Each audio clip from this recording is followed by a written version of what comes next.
Welcome to Empire Building, the podcast where we talk about building big businesses and even bigger lives. I'm your co-host, Via Williams. And I'm Seychelle Van Poole. You know, if you're not intentional about meetings, they're really going to be a waste of everyone's time, energy, and resources. And I know we all have been in situations where there's a standing meeting on the calendar that really serves no purpose other than the fact it's on everyone's calendar. Wah, wah, wah. It's the worst. I mean, haven't you had it where you look and you're just like, why? Yes. Why am I doing this? They're horrible. So It's terrible. So today we're going to discover how you can make the most out of the meetings that you have, because everyone knows meetings are instrumental to success in businesses, right? Getting smart people in a room together to solve problems or to move something forward is a fantastic thing. So, they help you and your team coordinate and manage your business operations. They help you to grow, see problems that you might not have seen before. So when we're looking at it, we want to make sure that we are getting the most impactful amount of time that we can out of them. So when we're looking at this, I think the most important thing we need to do is really make sure that meetings are not boring, that they're not a waste of time. And especially because, meetings can get held the wrong way. You may be even holding they too many usually are meetings. held the wrong way. Yeah. I mean, you may even be sure. holding too many meetings to the point that it disrupts the ebb and flow of your operations. So to put an end to this, we're going to introduce you to 5 strategies that will make your meetings more impactful and productive. So let's kick it off. And then I'm just going to throw one extra one in here because it's super fun, which is how you show up for meetings shows others how to come and show up themselves. So when you're hosting a meeting, make sure you're aware as the leader, empire builders, that you're leading by example. It's a great opportunity to help others grow in ways that they don't even realize. So we'll dig into that with some specific examples, but I think it's really important to be aware that how you're showing up is how everybody else is going to show up too. That's right. So strategy 1 is always have an agenda. No agenda, no attenda. Oh my gosh, I did not write this. Did I just literally say that out loud? You did it, and it was fantastic. I said that out loud. But this is a big one for me. I cannot stand a meeting without an agenda, even if it's an ad hoc meeting. Yeah. In fact, I'll give you an example. This morning, it was a phone call. I needed to connect with someone, and we got on the phone and I said, hey, look, I don't know what you had for me. I have 3 things to go over. And he was like, perfect. What are they? And he said, yep, that's perfect. I had 2 of those 3. The third one's a good one. So we just, even on a 15-minute phone call, we were able to go through an agenda. Like you have to have something that you have to have a joint community agreement about what it is you're meeting about. Otherwise, you'll talk about everything. I mean, it just doesn't work, right? You have to have an agenda and know what the outcome is. Like, what do we want at the outcome at the end of this particular meeting, right? Well, and I think too that also means that you have to prepare for whatever meeting you're going to have. Ad hoc meetings on the fly that don't have a desired outcome or purpose become more of a brainstorming session. And if you're going to have a brainstorming session, let's have it around a specific topic. So, the biggest trigger thing for me is when someone says, hey, do you have a minute? Like, I don't know what that minute's for. Are we going to end up 3 hours later still working on a problem that we didn't see coming? So let's put some thought, purpose, and planning behind it, and distribute the agenda ahead of time so that we know what we're doing. And then I have time to prepare for you. I can even come with ideas. And I mean, you know what an agenda is. It's a framework. It is. Which, for all of our regular listeners know that I thrive on frameworks. We still need to do that jingle. We need to do a framework jingle. But that's really what an agenda is it's a framework. You can actually be more creative with a framework, I believe, than without. I totally agree with that. And so the other thing we need to consider with that too is you can then dive right in. You can assume everyone is preparing for the meeting, and it's going to save you time on the back end because people are going to come ready to rock and roll for you. So I love that. Yeah. Number 2 is to determine the purpose of the meeting beforehand. Generally, meetings are held for 3 different purposes. The first one is to share information, right? Proper dissemination of information is vital to a smooth operation. And Sarah always says, right, in their meetings, they talk about when they're sharing information, right, who's going to own this, who needs to know this, and how are we going to get the message out? So when you're sharing information, know who needs to share the message, what needs to be shared, and how you're distributing it. Mhm. And I think too, this is one of the core reasons to hold a meeting. Team updates, it's easier to tell 20 people all at once than it is to tell one person and then another and then another and then another. So note, that the flow of these meetings is in one direction. It's usually either up to leadership from employees. An example could be like including reports on sales, reports on operations, reports on budget, or it could be down from team members or employees from senior management. And that could include like feedback on a task or updates from daily operations as well. The other thing too is this is good for training. And, why would you train one person when 20 people need to know it? Yes. Why would you have 20 one-on-ones when you can have one meeting with 20 there, right? And Hmm. so training is a good example of that as well. I love that. The second reason for meetings is to brainstorm solutions to problems. And so sometimes you need to diagnose a critical problem that's ailing your business. And often that calls for a meeting where your team gets together to brainstorm solutions to that problem. These sessions are all about getting out ideas without making concrete decisions. It's about getting the most amount of brain power you possibly can from that meeting. We all know that when you have a bunch of smart people in a room, you're going to get better ideas than if you were doing it by yourself. But Mhm. don't feel like in that same meeting, you have to commit to finding the end answer. You might need to take a little bit of time, narrow it down, and come back and finalize that, which is number three, making Mhm. important decisions. That's your third reason to hold meetings. You can hold meetings to make decisions on issues, but these types of meetings can sometimes get heated and passionate. So it's really crucial to ensure that all your participants have reached a consensus of the direction the company or the decision is making at the end of that meeting. Um, and it's really important. We'll talk about this a little bit, but the way you communicate when you're making your decisions is important because you want to leave all conflicts left in the meeting room during that session. Like what happens in the meeting room stays in the meeting room. We work it out here. And when Mhm. you identify the purpose of a meeting beforehand, it really helps you prepare better for them, I think. You're going to waste less time on unnecessary issues as a result of that. But ultimately, if your next meeting, is coming around and you have a lot of unresolved issues, it's not going to be as fulfilling because you haven't resolved the issues from the one before. So finish what you started and then take it to the next decision after that. Your time is better Yeah, for spent sure. with those productive tasks. Speaking of time, Mm. number 3 is start on time and end early. So, I love this, and I'm going to tell you a hack that I do on this as well. But you should always start your meetings on time, and as the leader, you can model this, right? Hmm. Even if not everybody's there, you can still start it. I learned the hard way. I run a couple really large Zooms with like a couple hundred people in Hmm. them. And at first what I would do is I would have music going and I would kind of start content at like, 11:04 or 11:05. The meeting, was supposed to start at Hmm. 11. And I got some feedback from someone. They're like, "Look, it's just a waste of time. For the first 4 or 5 minutes, you're waiting for everybody to get on time. I don't even get there on time anymore." And it really hit me between the eyes. And so now I start that. Granted, I start at like 11:01 or 11:02 because Yeah. when there's that many people getting on a Zoom, Right. admittedly, there can be some technical glitches. But right at 01 or 02, I go right into content. And you know what? A ton of people are coming in, and that's okay. I mean, you Hmm. just have to start on time. I have learned the hard way. One of the ways you can do this is by having an agenda. So when you have an Hmm. agenda, you can map out, how long each segment is going to be or each topic or each segments, right? And you can kind of, if one's more important or is going to take a longer discussion, you can plan for that and not be surprised by that.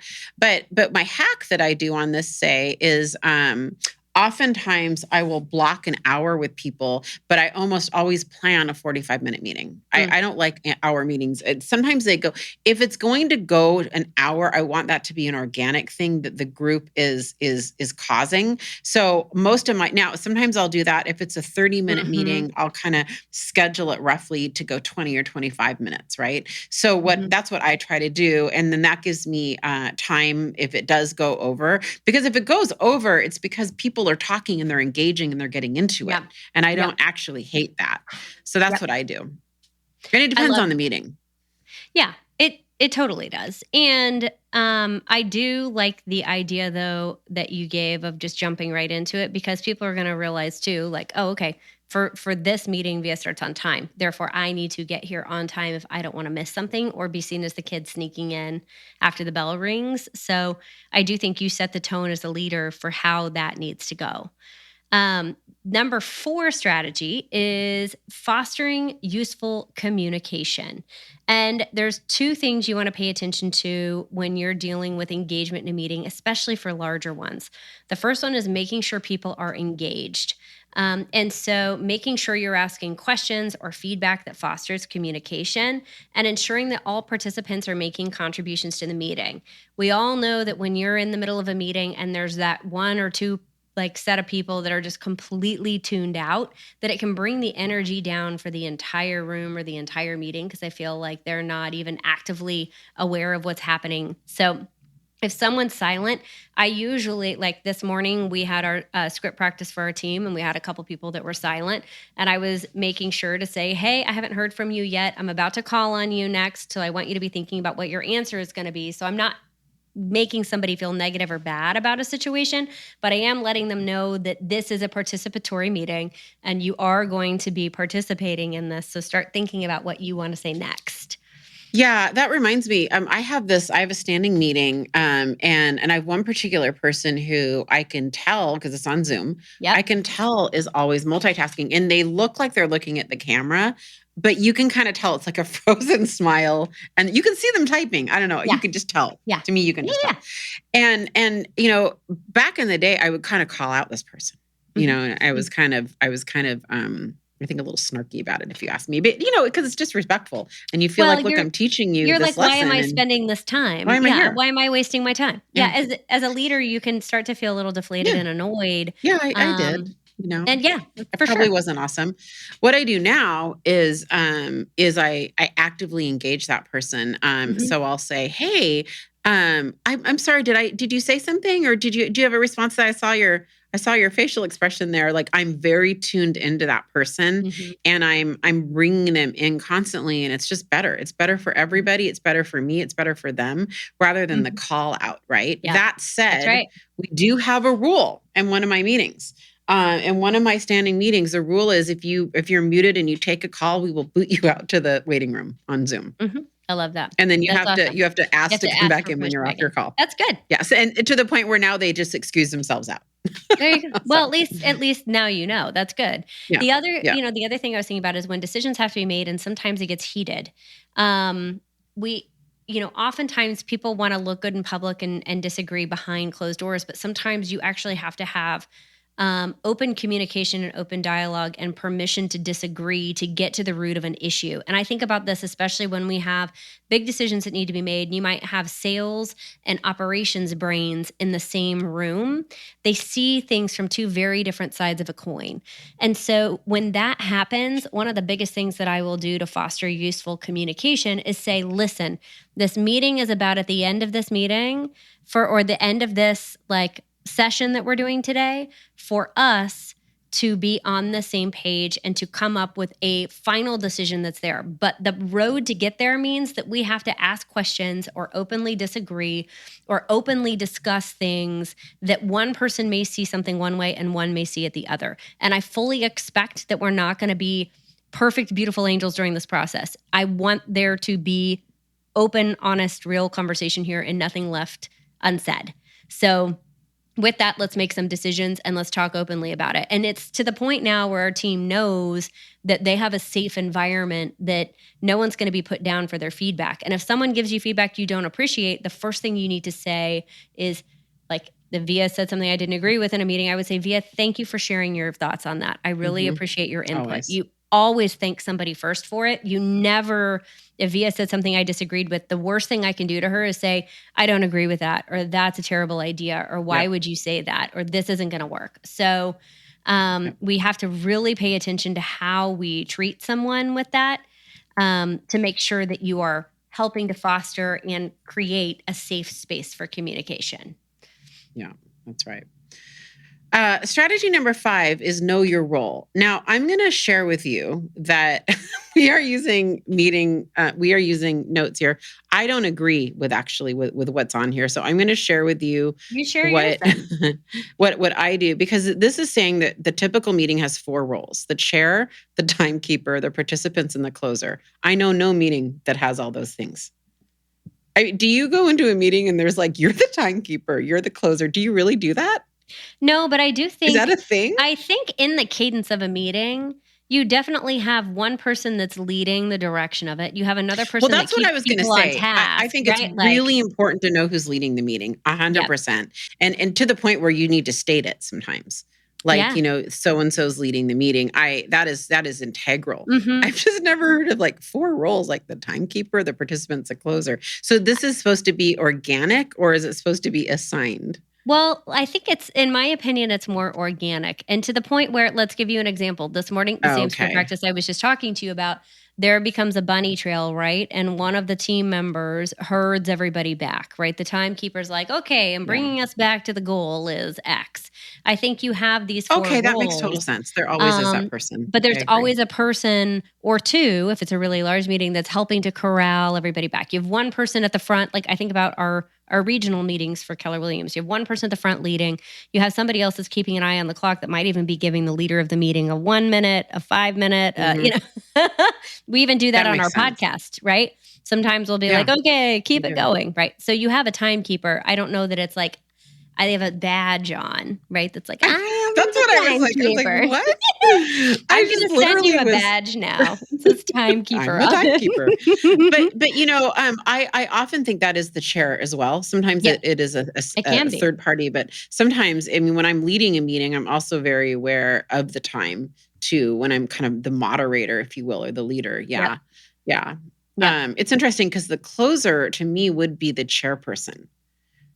Oh, and it Sometimes, is saying that this role yeah, is typically sometimes it performed is. by the Yeah. chair, but it can be done by another To me, person. sometimes Okay. it's my director of ops too. Like that will be like, okay, I think we got enough of what we need to do. Let's go implement And and they'll we'll come back to the summarize. table. Here's what I'm Well, hearing. the important Right. thing is, though, that you really do have to know the roles, regardless of Hmm. what they are, and regardless of whether it's these 4 things or not. You always have to know who's leading the meeting. You do need to stay on track. You're right. There always is that person. I hadn't really thought about that before, Hmm. but there's the participants, obviously, and then there, Hmm. who is going to close out the meeting, what is going to signify that Hmm. meeting is done. That Hmm. is what's important, right? Hmm. Whatever that looks like for you, whether it's Hmm. one of Sarah's level 10 meetings, or Yep. this. I do think it's good to know the roles. Yeah. Hmm. So I like that you started out by saying you disagreed, but then in the end you agreed that Well, I those still roles kind do of exist. disagree with those 4 things. Like, I think I'm like, really? But no, you're right. I'm very open-minded.